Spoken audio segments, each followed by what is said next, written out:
Hello, everyone. I want to welcome Briana MacWilliam. She is an attachment and creative arts therapist.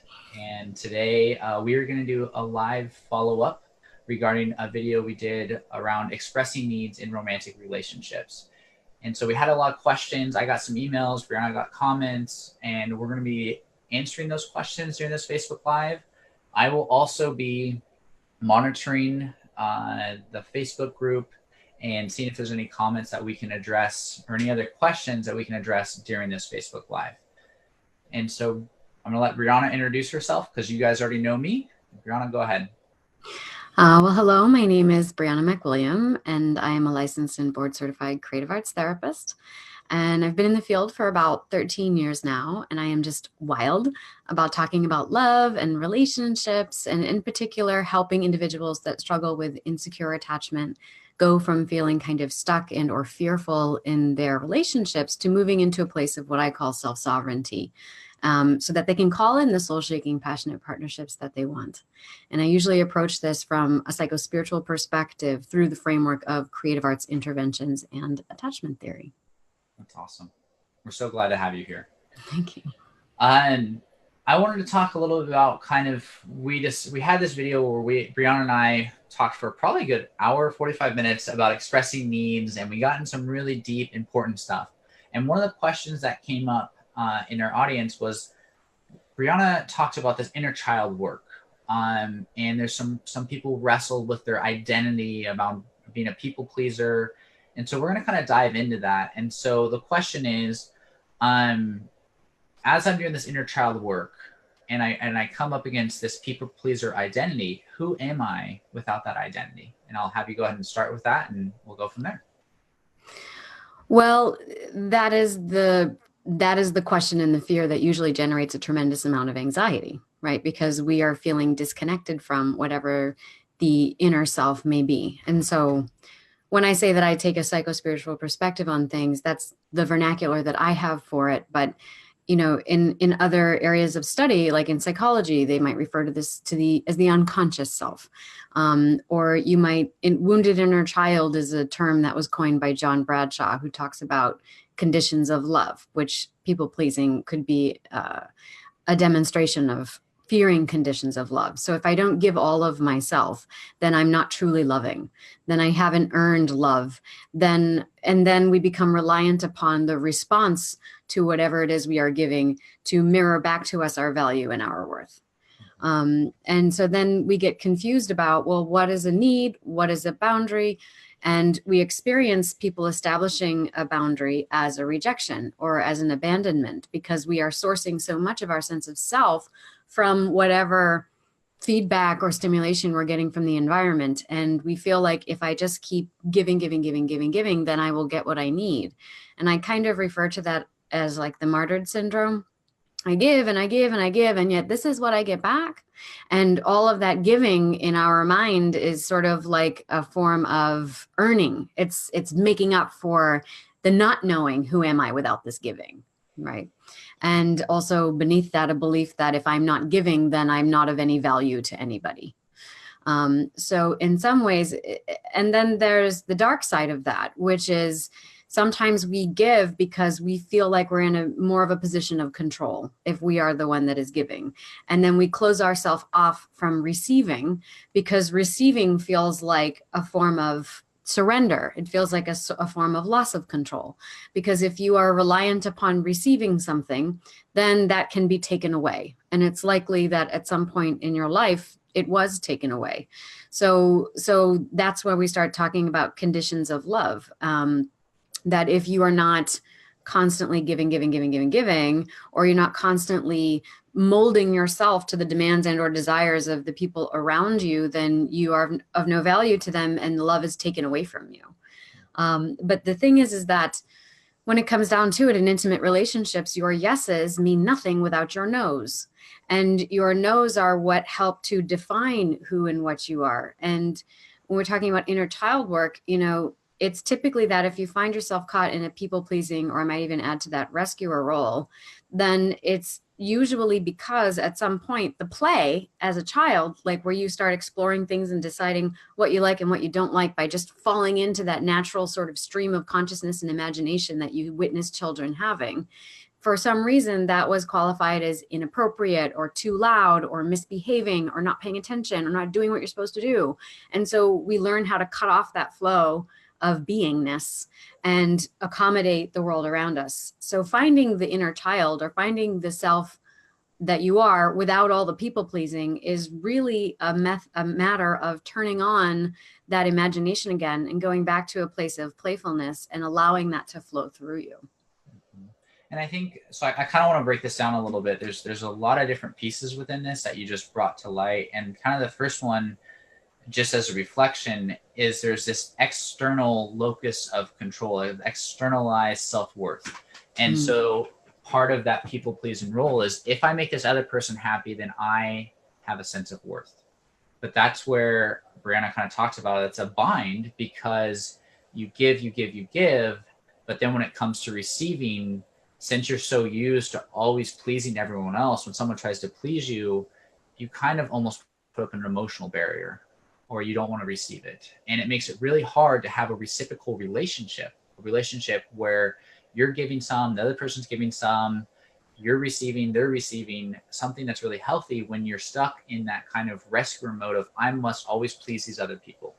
And as Briana highlighted, that comes from conditioning earlier in childhood. And the key way to start to get out of this and to do some of that inner work is exploring how to set boundaries, to define what is you and what is someone else, what you can and cannot do. Because often what happens, people pleasers, is they are burnt out, they overextend themselves, they are overcommitted to things, and they rarely ask for what they need.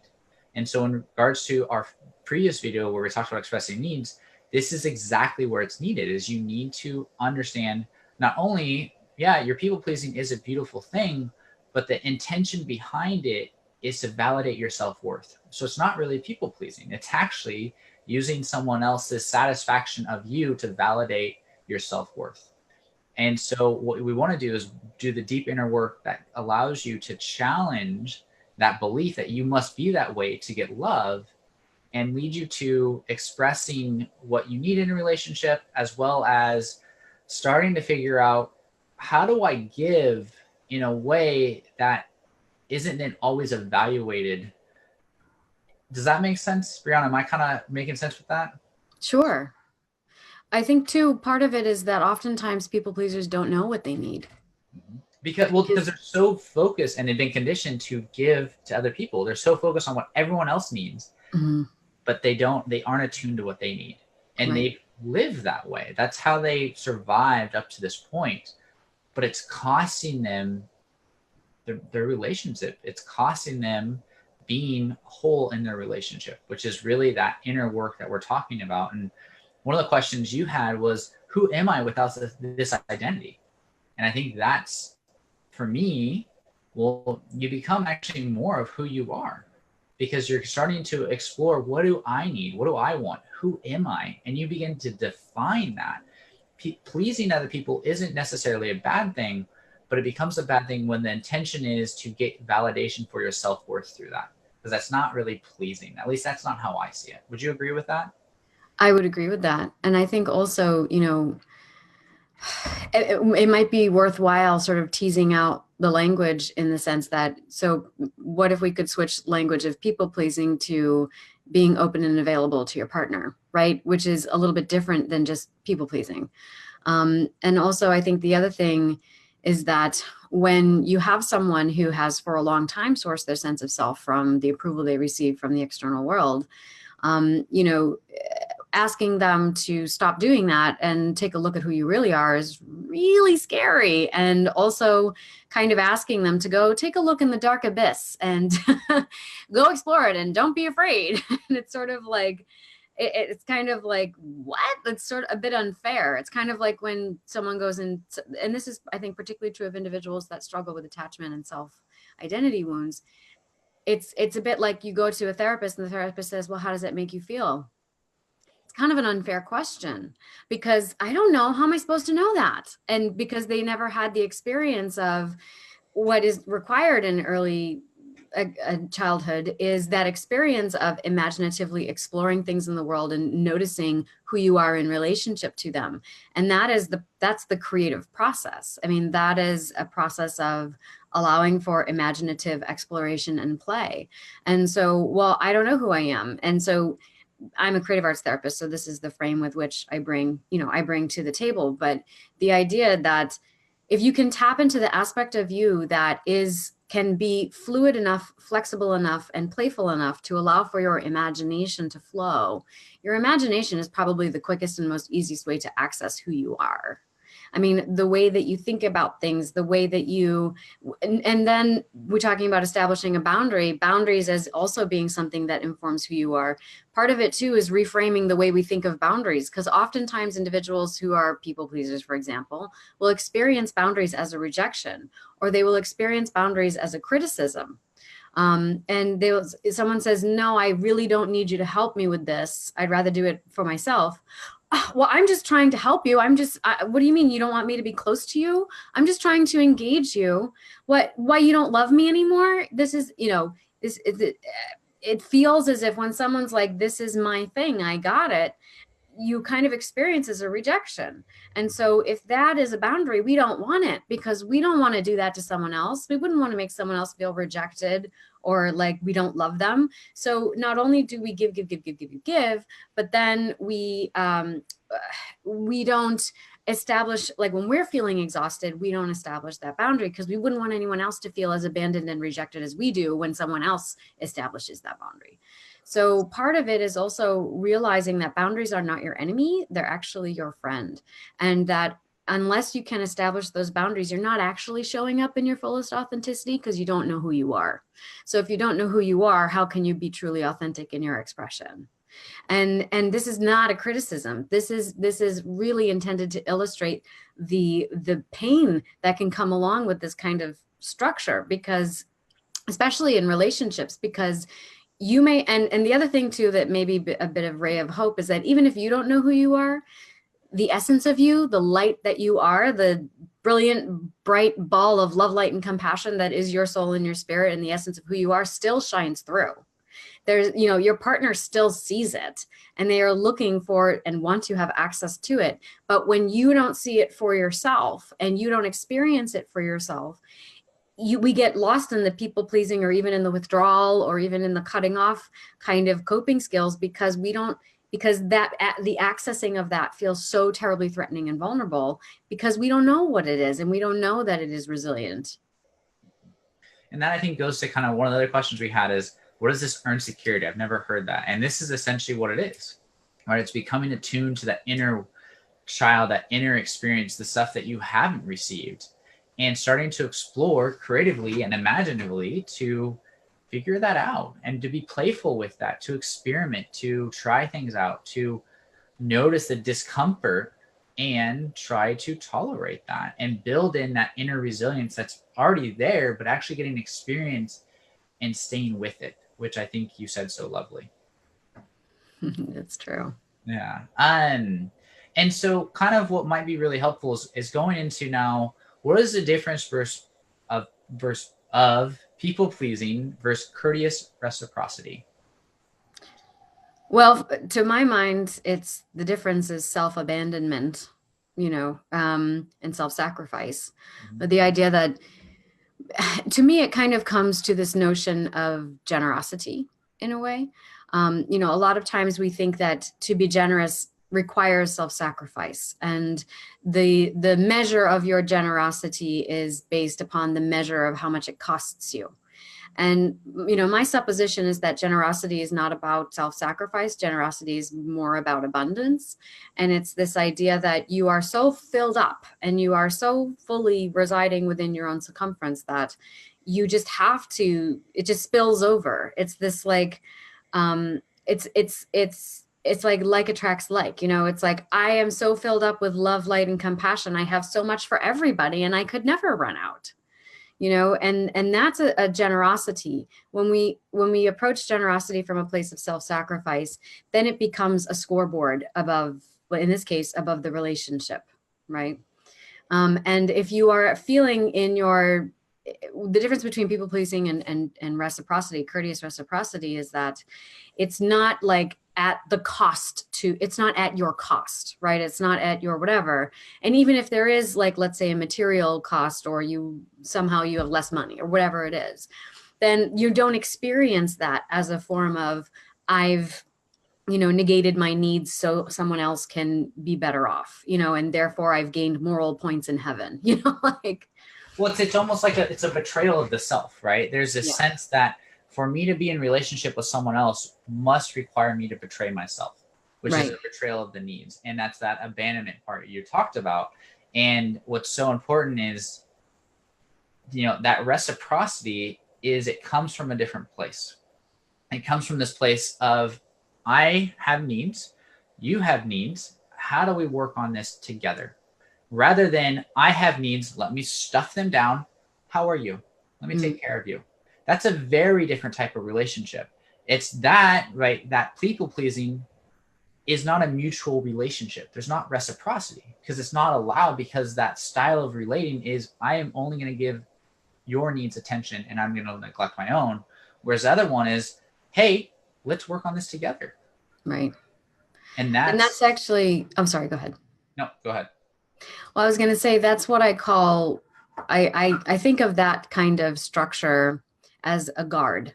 So, like, I think of there as being 4 basic emotional boundaries, and guards is one of them. So guards would be someone who has an inability to ask for help, and they also struggle to recognize their own needs. So they don't let other people in, because that confusion leads to a sense of threat. And then that's where we get the heightened anxiety. So when they are when they feel like they are in need, they have a tendency to either withdraw, or they want to give exactly what it is that they are desiring. So for example, they have a tendency to say what they want to hear. They ask what they want to be asked, and they give what they want to receive.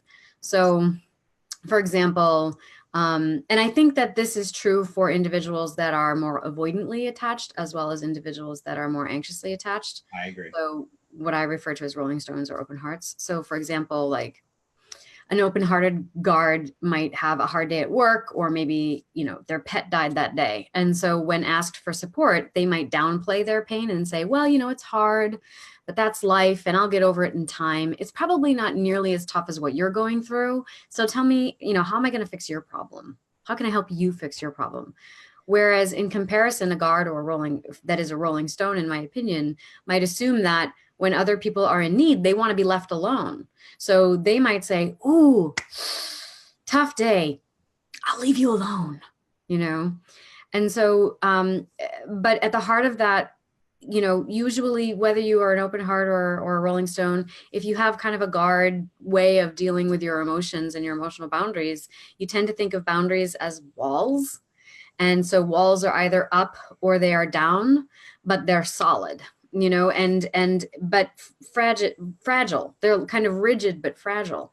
And so when we come up against emotional content, either we are flooded with it because the walls are down, and then we merge into them and they merge into us. And in essence, it might be kind of like a high. It might feel kind of like an infatuation in the beginning, like, what do they call it? Love bombing. Mm-hmm. But then eventually you are going to lose yourself in that. It's like like a H2O molecule in a wave.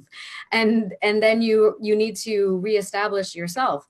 But rather than putting up these kind of flexible cheesecloth, semi-permeable boundaries where you can still be, let's say, interdependent to one another, the rigid stone walls go up again. And it's either we're all in or we're all out. And that's when we start to experience that sense of abandonment. So guards have just decided that it's better to be all out. And so the way that they can somehow get a bit of their needs met is by giving away what it is that they want. It's almost like experiencing things vicariously. And so that's why I really think for people pleasers, it's not the issue. It's almost not even the issue that they give it all away. It's more the issue that they can't let it in. Yeah, well, and the thing is, you talked about this merging and this loss of self. And I think that's where people get really hung up on, is they think they're being connected to these people by extending and opening up the door to hear the other person, but at the same time they're minimizing what's going on for them, which actually blocks intimacy. And the walls they put a barrier to intimacy, and the wall being so down and saying, let me be so a part of you that we can't be separate, is also unhealthy. And so the key is, how do we be two unique individuals and stay connected? How do I bring my difficult emotions, and if I had a really hard day and you had a great day, are you going to allow your partner to have a great day and you just stuff all your feelings, or are you going to let your emotions take over and guilt your partner for having a great day? Or can you have those two separate experiences and be together in that? Can your partner comfort and help soothe you and help in a non-invasive way or intruding way to help you calm down and comfort you? And can you also be very like, you did a great job today, I'm really proud of you? Can you have both of that? That is mutuality. And that's what I think in this people pleasing, we kind of lose that.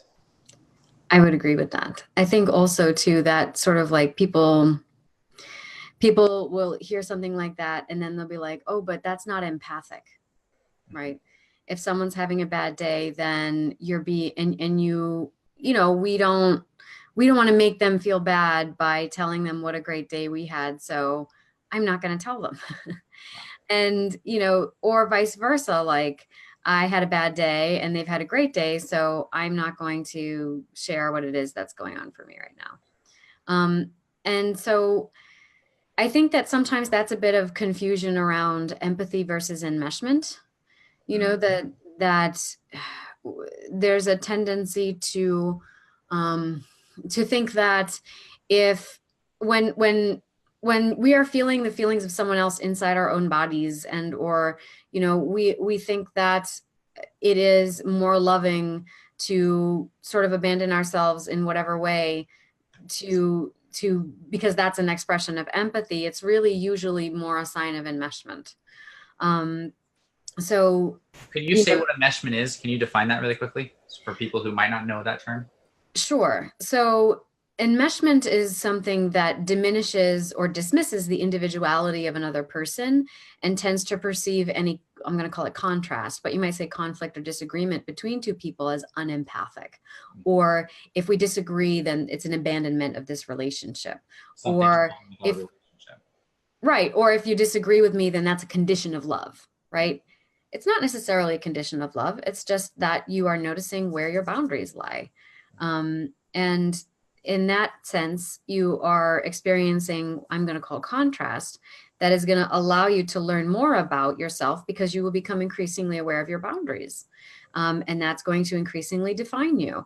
And then you can show up more authentically with your partner because now you know yourself better.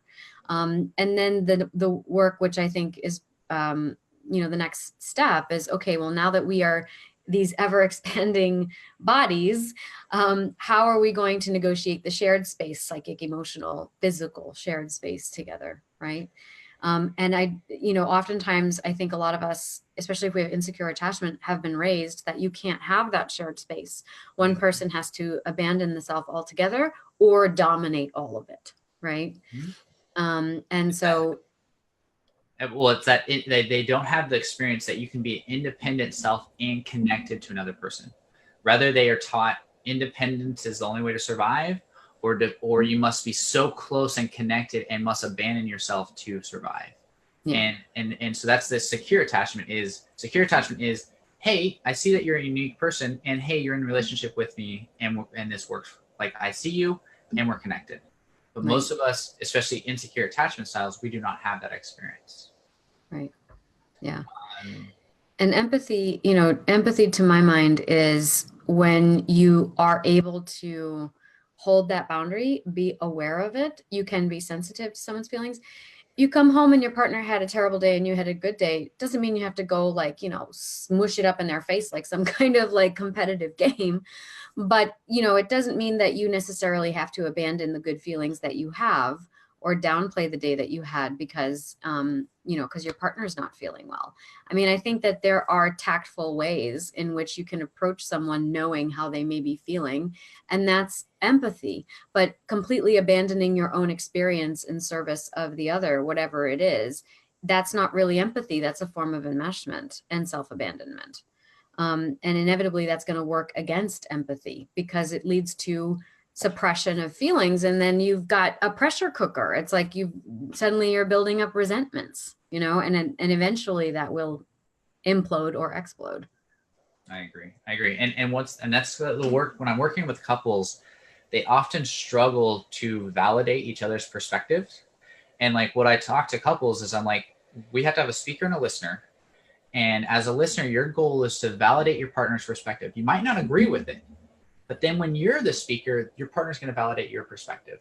And it's really hard for couples and each romantic partner to validate something they don't agree with, or something that they have a difficulty understanding the perspective. But that's the part of realizing you are two different people who have two different experiences in the world.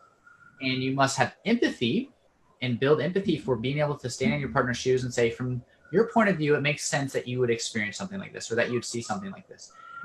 And then also share your experience, even if it is entirely different, and take those two differences and bridge the gap for connection. And that's where the beauty of the Gottman method or couples therapy really helps bridge that sense of, can we be two separate individuals and connected and work through our problems together? So that's something I want to talk about. And it looks like we got a comment. One of the comments is, can you address verbal abuse in marriage, such as yelling, screaming, and profanities?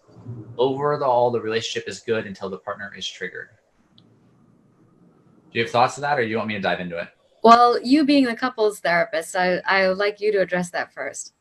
So this is what's happening is that your romantic partner, if they are getting this triggered, is they're emotionally flooded. And they need to take responsibility of the words they're saying, the actions they're making, and realize that when they are at that point, they are far beyond their capacity to actually engage in a conversation. And when I'm working with couples where this might come up, is we actually create a flooding ritual where right before something gets that nasty, there's a certain things that happen in the interactions between a couple. And we do a timeout signal, or an all stop, which is we agree to stop this conversation because if it goes any farther, it's going to blow up. And so then they go and they take a 20-minute break where they're thinking what I call relationship enhancing thoughts. And then they come back in a calmer state and start to navigate the conflict together. Now, that doesn't always work. And in that case, the person who's dealing with the partner who is verbally abusive is they must get away from that. And you got to be firm with your partner and say, this is not how I want to be talked to. But no, so I don't want to be talked to this way. And if you're going to choose to talk to me this way, I'm going to leave. And then when you're ready to talk about this and have a dialogue with me, then let's do that. And often what I see is conflict avoidant individuals tend to be the ones that get super emotionally flooded and can be very aggressive, or individuals who are more volatile and their emotions almost are so overwhelming that they just dominate the conversation. And so the key part is learning to self-soothe as that partner, if that's you.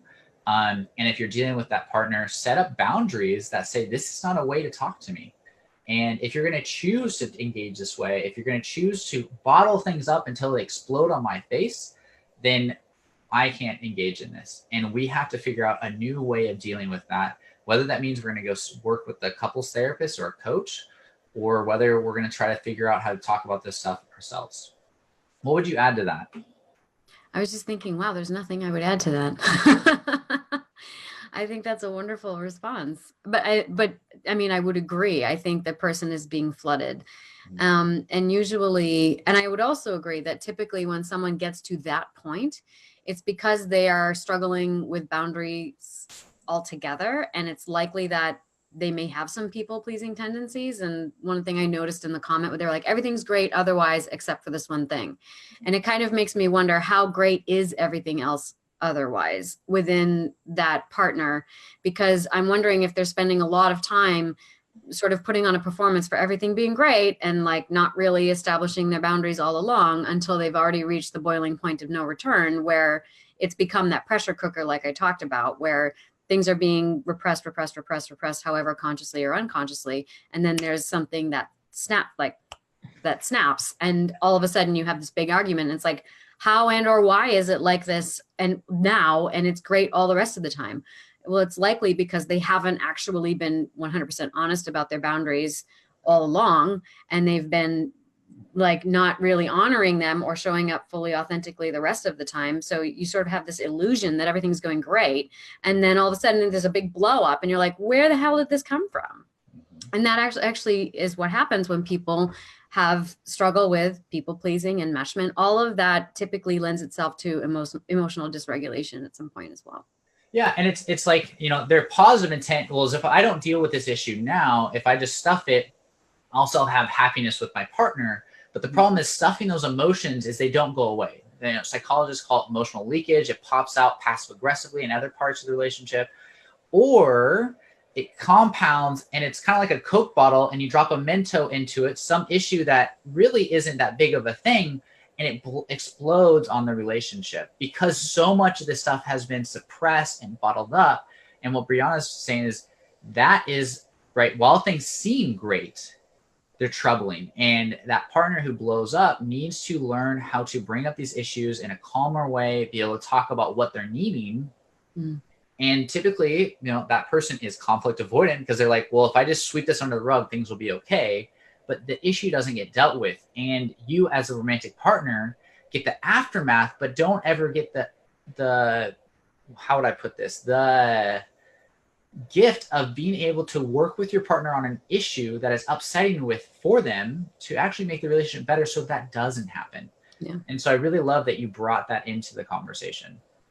The only other thing I would add to it is that my training at the Amen clinics is sort of popping in, but it's hard to kind of also say necessarily what it is because we haven't done a full assessment. So like one of the things, there's also things you would rule out too. So for example, when I worked at the Amen clinics, we used brain scans to offer diagnostic, feedback. And sometimes individuals would have these outbursts because they had an undetected brain injury, and a lot of us don't realize that you may have a concussion without even realizing it and the impact that has on the brain. And also sometimes individuals have a certain level of activity in different areas. So if someone's quick to anger or be triggered, it's usually because there's some sort of temporal lobe thing that was impacted in some way. So did your partner play sports in high school? Did they have a hard knock to the head at some point? Did they anything? Did they have a car crash and seem to walk away unscathed, but there was some undetected whiplash? Sometimes there are some things like that also go undetected that lead to these psychodynamic things that evolve. And so what may have started with something physical has now become compounded by the way our environment responds to us, the way our partners respond to us, and suddenly our partners react a certain way. Now, aside from just having a brain injury, now we have an internalized cognitive construct that tells us that I am someone who can't control themselves. And then we build a whole narrative and identity around that. So I just would add that I think that, psychodynamically speaking, I think Kyle and I are sort of speaking about something that we've witnessed in our experience. But it's worthwhile also just taking a look at the whole, all the dimensions of experience before we make a diagnostic thing. Right. And I think that's one of the things I know in my practice. Like I do a full 90-minute session with a couple, analyzing their relationship. Then they take an hour plus assessment. And then I meet with them individually. And then we talk about all the goals. And even then I'm still doing ongoing assessment during the whole process because I'm looking for what are the things that are coming up. And often with partners, especially guys who are the ones that are aggressive, is there's an issue with vulnerability. There's masculinity, there's cultural dynamics, there's family dynamics that need to be explored in a safe space. And when you can do that well, that's where we get some of the changes. And sometimes there are these other physical, biological things that are happening within the brain or the body that occur. And there's research that supports that. Like guys from Dr. Gottman's research show that men on average flood much faster than women, especially in conflict. And so the key is then how do we adjust for that? And that's really kind of working on self-soothing, learning to engage, exploring the meaning of conflict, changing conflict styles, a whole bunch of other things that Briana and I have kind of talked about in today. I know we're kind of running short on time. We're kind of getting near the end. And so I want to switch to our last little question, which is, what is the difference between expressing needs and making conditions of a relationship? Hmm. Oh, that one could be a whole hour in and of itself. It could. So in my mind, it has to do with, like, for example, when someone withdraws physically and or emotionally because you didn't do what they wanted you to do, that's kind of a condition of love. When someone bullies you into being happy with constant people pleasing so they can feel happy and good about themselves is also a condition of love. So you can get, when you can get angry with a partner and you can remain, or let's say, and that partner can remain emotionally present with your anger without tearing down your character or dismissing your feelings or physically abandoning you, then that's an expression of a healthy boundary and a love that is ever present, even though you are arguing, right? And it's also kind of how you both continue to show up in the relationship, regardless of whatever the conflictual circumstance may be. And there's also examples of where you can show up with boundaries in pleasurable moments too. So for example, maybe you're making love and you express a desire for something, or you let your partner know when something's uncomfortable or you didn't like it. And they, in that moment, don't succumb to performance anxiety or shut down and withdraw emotionally because you wounded their ego, right? Then that would be an expression of a healthy boundary, and also a love that is not conditional, that is ever present and willing to acknowledge whatever the need may be in that moment, which is either to stop what they're doing or to change what they're doing because it's uncomfortable, right? But in those circumstances, if we just grit our teeth and bear it because we're afraid if I express this is a need that I have, then they will respond by imposing a condition of love, which is you must enjoy this or I will not love you, right? And so, like, if we were to break this down even further, like, let's say there's a condition. My partner doesn't want to do the things I want to do, right?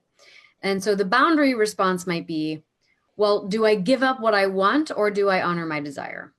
And so if there's an over-reliance on conditions, then you might say, I will either sacrifice my desire or manipulate my partner into doing what I want so that the attachment to this relationship is preserved above all else, even if it's emotionally and spiritually dissatisfying.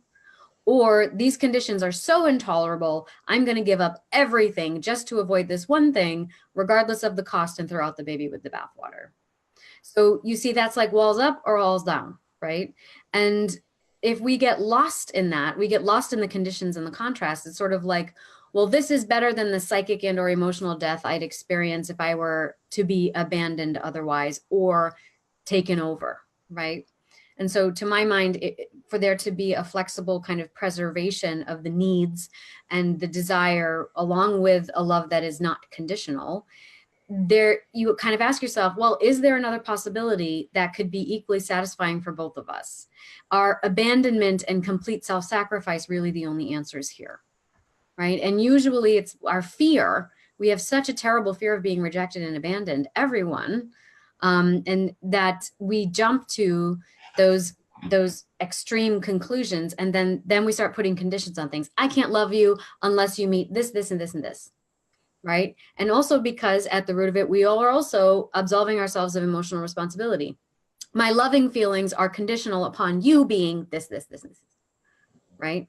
And so, and because of that, my sense of self is conditional upon you being this, this, this, this, this.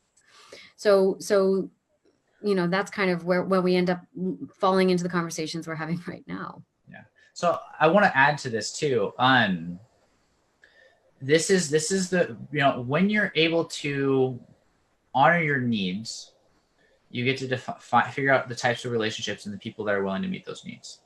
But what happens is, and one of the troubles I often see couples get into is one partner will be, this is my needs, and so I'm going to force you to try to do that, or I'm going to dominate you or manipulate you to try to get my needs met. Because I can't be happy unless you meet them. Right. And because I can't source that feeling for myself. Mm-hmm. Mm-hmm. And it's the absolution of emotional responsibility. Right. Which also leads to kind of really unhealthy relationships, because it's, again, it's this domineering type of behavior. That's what I would actually code it in the love lab where I work. And it leads to this punishment of that partner, right? And so it actually reduces the freedom for you to be two different individuals. And instead for you to say, here's what I need, here's the request I have of you. Are you willing to choose me and do these things, or at least even be flexible and work and give me some piece of it so we can have a better relationship together? Not this, you must do these things, you must be this type of person for me to be happy. Which, as you pointed out, is giving responsibility to your partner and placing it on them. And so that's something that's really important, is to kind of realize, like, am I punishing my partner for not meeting my needs? Or am I making a request that gives them the choice and the freedom to respond and engage in a way that allows both of us to figure out how to make this work? And I think that's a really key thing in terms of the difference between expressing your needs versus demanding and having conditions on it. Mm-hmm. Is there any more you'd add to that? No, I think that's a great place to sum it up. Cool. So let's go ahead and pause here. If you guys have any other questions, I know a lot of you will probably watch this after we record it. Briana and I will be on again next week about the same time. And we will be addressing our next video, which I don't have in front of me right now, but I will post that in the comments of this video, and also let you guys know in the comments of our Facebook group when we'll be talking, and give you guys more information there. Thank you so much for joining us, Briana. Thank you. Is there any way, we've done this on the videos, but I'd love for you to summarize. If someone's like, oh, Briana has some of these things that I really need to learn, or I really want to understand more, where would they go, and what would be the best way for them to connect with you or learn more about the work you do? Well, if you're interested in connecting with me and learning more about the work that I do, you can always check out my website, which is brianamacwilliam.com. And I will also, Kyle, I will give you a link if someone's interested in learning about their attachment style. I have a mini quiz that you can take that can help you start to frame your experiences in that context. Yep. And so I will also be linking our post that from our first video, and that'll have the link, but I also tag another link in the comments of this video as well. Thank you very much for joining us, and we will end here.